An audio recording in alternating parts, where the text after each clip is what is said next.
के आती है। जो ही चंद्रभागा नदी के पास पहुंची वस्त्र लेकर के, तो अब कई चिंताएं एक साथ। अभी तो पात्र मार्जन करने हैं, सुंदर जल भर के रखना है ठाकुर जी की सेवा के लिए। आज तो बहुत विलंब हो गया, अब आज कैसे हम सब सेवा कर पाएंगे, इतना मन में सोच रही थी कि इतने में देखा कि एक वृद्धा मैया आई और कहा कि जनाबाई तू चिंता क्यों कर रही है, सुन तू और जाके कार्य कर, मैं यहाँ तेरे कपड़े जो ये सब नामदेव जी के परिवार के वस्त्र है ना, ये मैं धो देती हूँ। उन्होंने कहा नहीं नहीं आप क्यों करेंगे, आपका शरीर। बोले नहीं, सच्ची सफाई धुलाई तो हम करना जानती, पूरा जीवन हो गया, पूरा जीवन हो गया। जिसके वस्त्र को हम धुलते दोबारा वो मलिन नहीं होते हैं। और देखो तुम तो अभी नई अवस्था तुम्हारी हो, मेरा जीवन हो गया ये धुलते हुए। सच्ची धुलाई का कार्य हम जानते हैं। समझ नहीं पाई जनाबाई। जनाबाई ने कहा मेरे स्वामी की सेवा में आज बड़ी गड़बड़ी हो गई, क्योंकि मैं ऐसी भूल में पड़ गई कि सेवा छूट गई। भूल का तात्पर्य इतना आनंद में डूब गई। बुढ़िया ने प्रेम से कहा तू चिंता मत कर, देखना तू वैसे कपड़े साफ नहीं कर सकती जैसे मैं करूंगी। जनाबाई ने कहा कि अब मुझे नामदेव जी के घर तत्काल भाग के जाना, क्योंकि पात्र मार्जन नहीं किए। अब देखो जैसा भी हो, वो कपड़े वहीं नदी के किनारे छोड़ करके गई और जो कार्य अत्यंत आवश्यक था, जैसे पात्र मार्जन करना और जल भर के रख देना, वो करके वापस आई तो देखा बहुत प्रेम से डूबी हुई वो जो मैया थी, सब कपड़े धो करके और फैला दिए थे और कहा कि देखो तू चिंता मत कर, आनंद पूर्वक सेवा कर। बहुत बहुत आनंद का ये विषय है जो तेरे अंदर ये चिंता चलती रहती है भक्त को सुख पहुंचाने की। तो उन्होंने देखा कि सारे के सारे कपड़े एकदम स्वच्छ। जनाबाई ने हाथ जोड़ करके कहा कि आप जैसी उदार तो मुझे जीवन में देखने को नहीं मिली। हमारा तुम्हारा कोई परिचय नहीं, कोई स्वार्थ भावना नहीं, और आप इतने ढेर सारे सब कपड़े धो दिए। तो आप तो हमें लगता है ईश्वर स्वरूप ही है, प्रभु स्वरूप ही है, और हमें तो ऐसा लगता है कि हमारे विट्ठल ने कृपा करके तुम्हें भेजा है। पर इतना नहीं समझ पाए कि विट्ठल ही इस रूप में आए हैं। मैं आपका बहुत आभार मानती हूँ।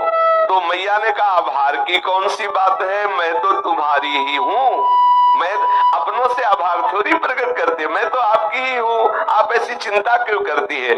ऐसा करके मुस्कुराते हुए वो वृद्धा माई वहां से चली और कहा कभी भी आवश्यकता हो तो मेरी याद कर लेना, आप जो ही याद करोगी मैं उपस्थित हो जाऊंगी तुम्हारी सेवा के लिए।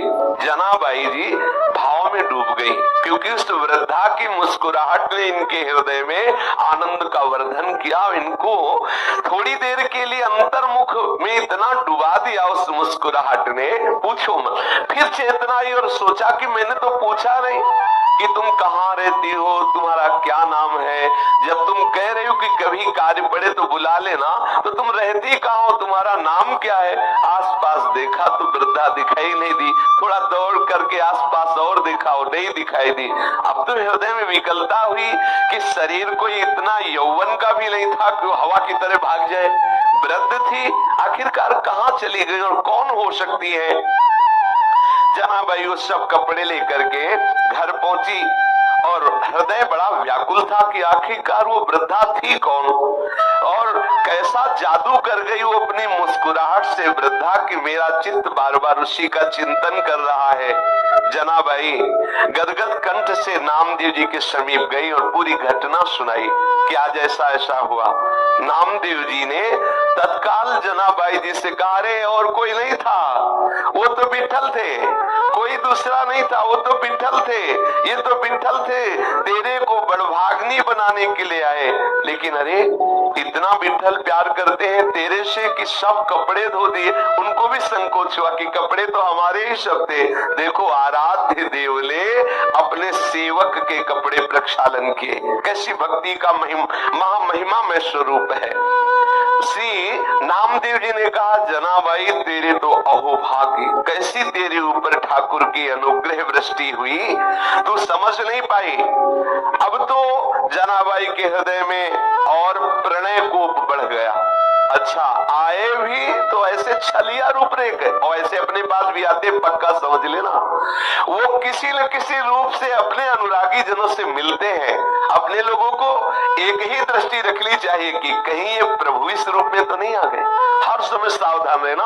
हमारे सदगुरुदेव भगवान कहते हैं कि प्रभु के शरणागत जन जो हैं, जो प्रभु में अपना संपूर्ण समर्पण किए हैं, प्रभु रोज उनसे मिलते हैं। लेकिन जिस दिन आपके हृदय में व्याकुलता आ जाएगी, उसी दिन आपको परिचय मिलेगा कि वो आपसे रोज मिलते हैं। तो हृदय में बैठाना चाहिए, प्रभु मुझसे रोज मिलते हैं और किसी न किसी रूप में मिलते हैं, पर हम बहिर्मुख है ना, इसलिए हम पहचान नहीं पाते। अब जनाबाई रोने लगी कि हाय है, इतने छलिया हो कि आप आए भी और हमें परिचय भी नहीं मिल पाया, और दूसरी बात, मेरे लिए आपने कष्ट सहा, मेरे लिए इतने ढेर सारे कपड़े धोए। अब तो और हृदय में प्रेम की विकलता बढ़ने लगी।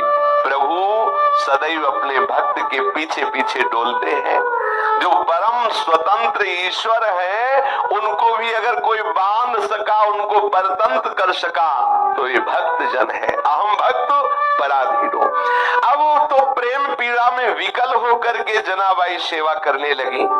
स्वयं मूर्तिमान होकर के प्रभु जनाबाई जी के साथ चक्की पीसते आकर के, एक बार नहीं, बहुत सेवाएं। जनाबाई जी प्रेम में मगन होकर सोनी लगा रही हैं, कूड़ा का ढेर लगाया, और जब कूड़ा भरने के लिए आई तो देखा टोकरी में लिए हुए प्रभु कूड़ा भर रहे। अब बुढ़िया के रूप में नहीं आते, अब साक्षात विठ्ठल के रूप में आते। अगर जनाबाई नामदेव जी के यहाँ उनको सुख पहुंचाने के लिए, उनको भोग बनाने के लिए आटा पीस रही चक्की में, तो चक्की में आटा पीसते हुए